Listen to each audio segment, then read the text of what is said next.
My job is to pretty much talk about education essentials and how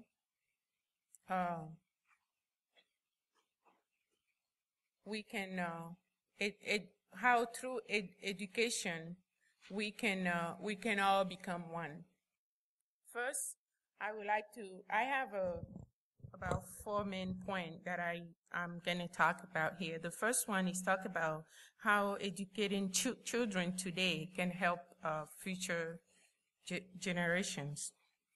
Number two, I'm going to talk about the necessity of human rights education, not just here in America, but especially in Africa. And then we're going to talk about the current state of education in African countries. And I'm also going to talk about what Congo Justice, non-governmental agencies like Congo Justice can do and other agencies can do to really help African countries if they really mean it.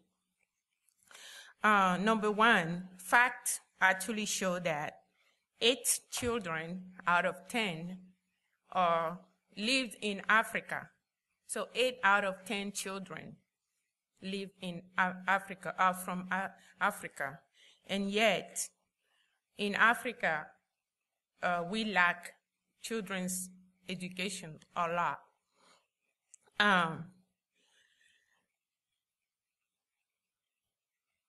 Investment in education is critical for economic growth and poverty alleviation in developing countries, which Congo is one of. This guy, his name is Paul, he actually said that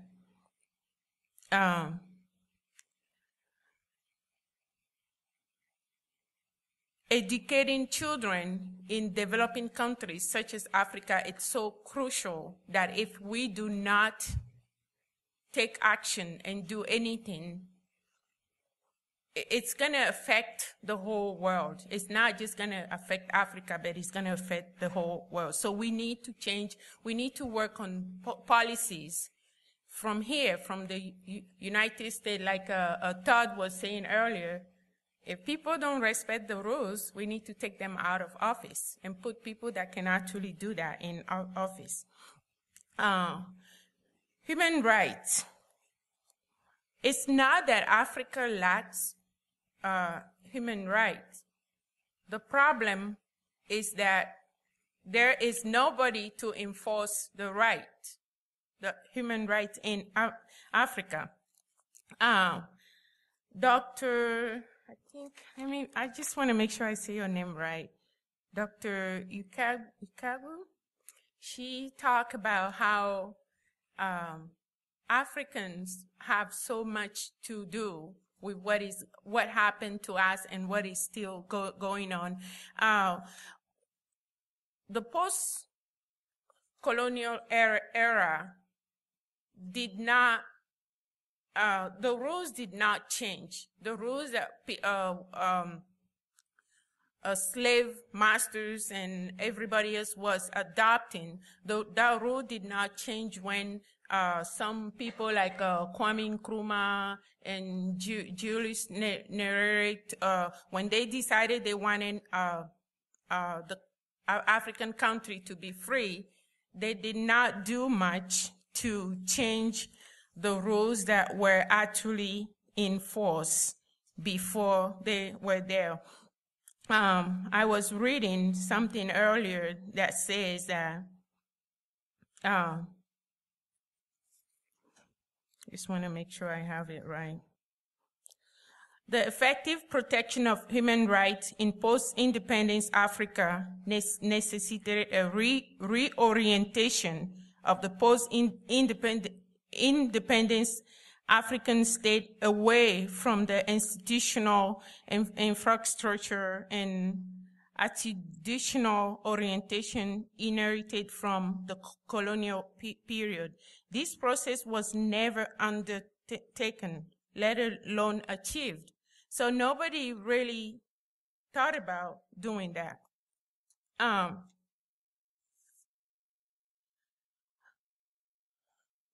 was reading the newspaper this morning, and I read about a guy in Pakistan, a doctor who was put in jail for 33 years because he allegedly sold bin Laden to the United States, right?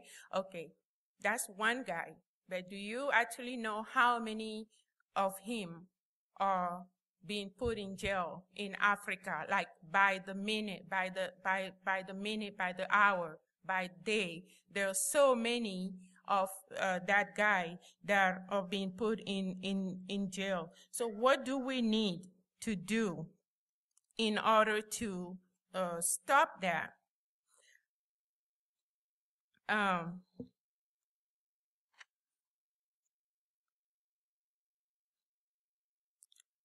First of all, we need to do it's going to be a whole mentality change.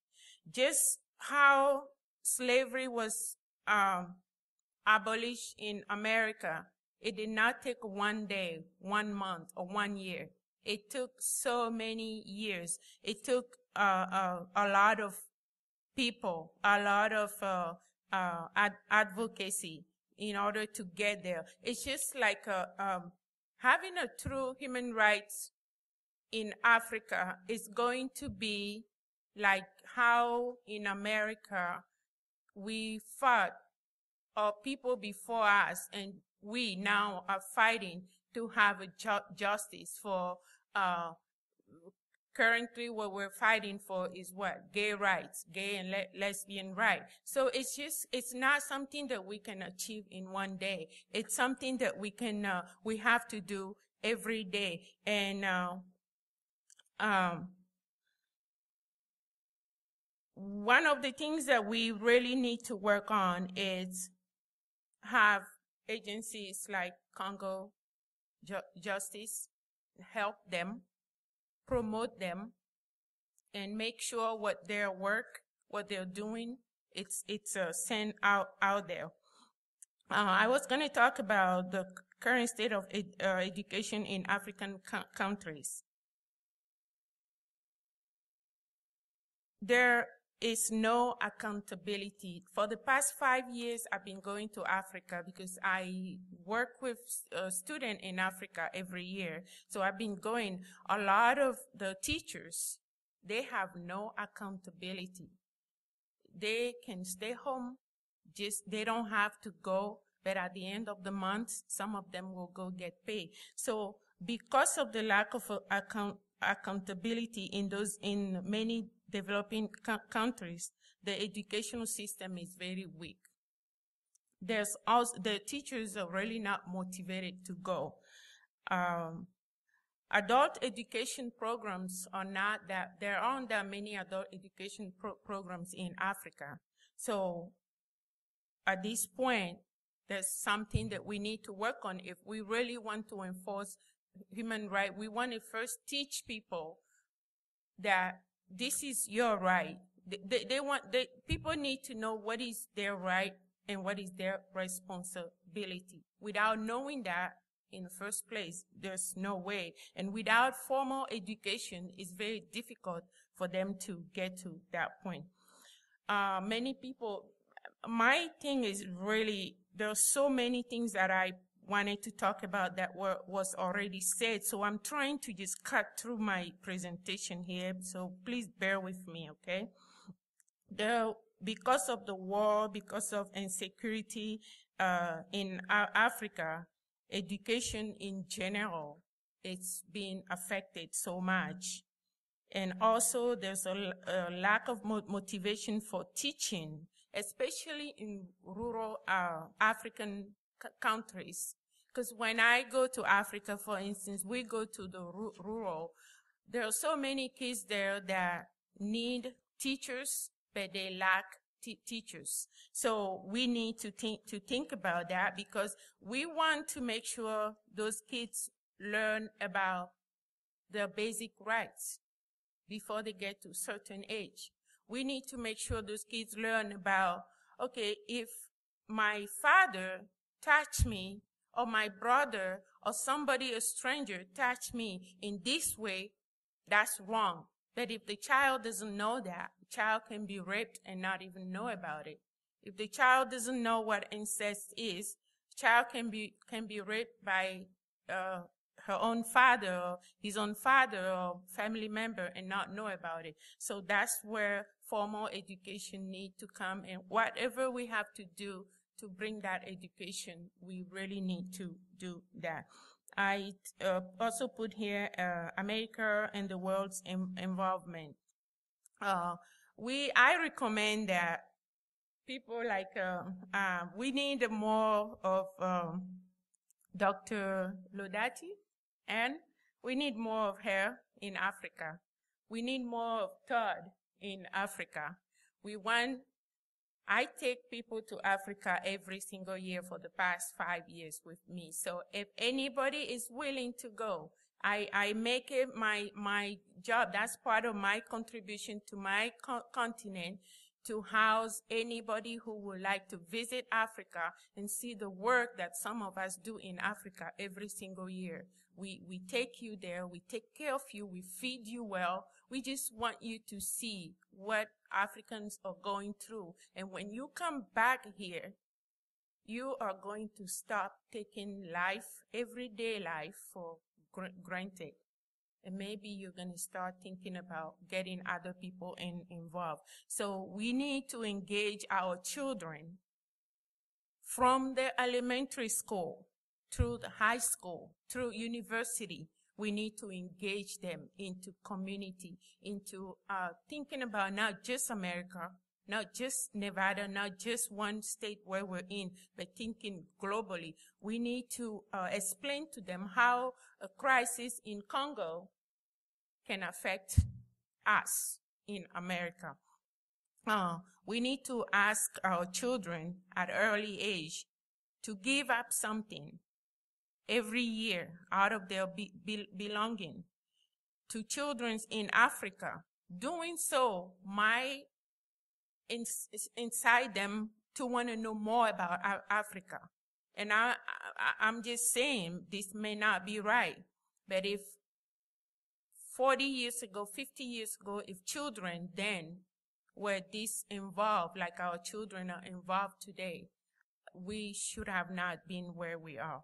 We need to create programs in junior and high schools to engage students in education of Africa.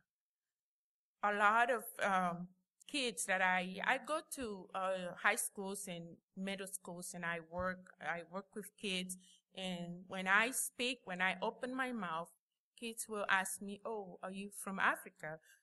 Yeah. "Oh, so is it true that you guys sleep with you sleep in the tree with the snakes?" And this is 21st century, and kids still ask me questions like that.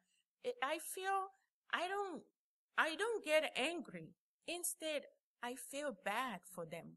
I feel sad for them. They don't know. So we need to be able to engage kids into programs at schools that are going to teach them things like that. That's how they, in turn, are going to affect children in Togo, in Africa, especially in the Congo area that we are talking about. That is actually the heart of Africa.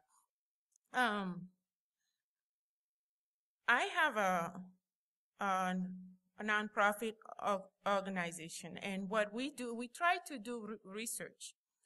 Currently, we have one student from Stanford University through my organization that was able to secure a grant from his university.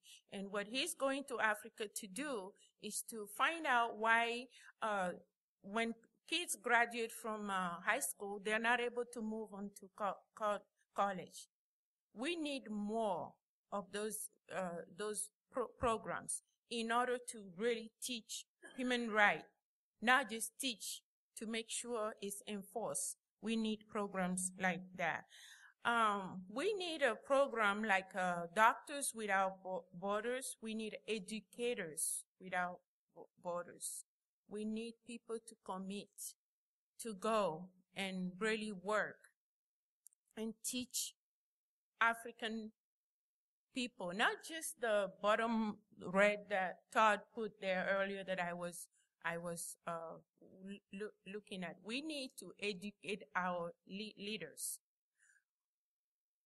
For those of you who are at university right now working on the dissertation, or those of you who will be working on dissertation, I suggest that you choose a topic that you can actually go do a research in African countries. And if you can go to Congo, like Dr. Ann is doing right now, that's great. So that's my few of the things that we're doing. Research project throughout African countries to discover causes and lack of desire to continue. Okay, that's the research that we have going on right now. And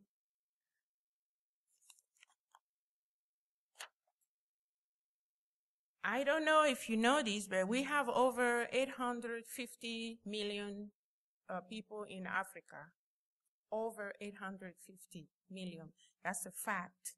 And after Africa was divided by the people that took over Africa a few years back, we have 53 different countries in Africa.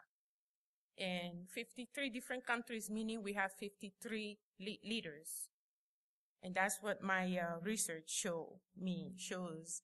So can you imagine if we have 53 Todds or 53 Dr. A or Dr.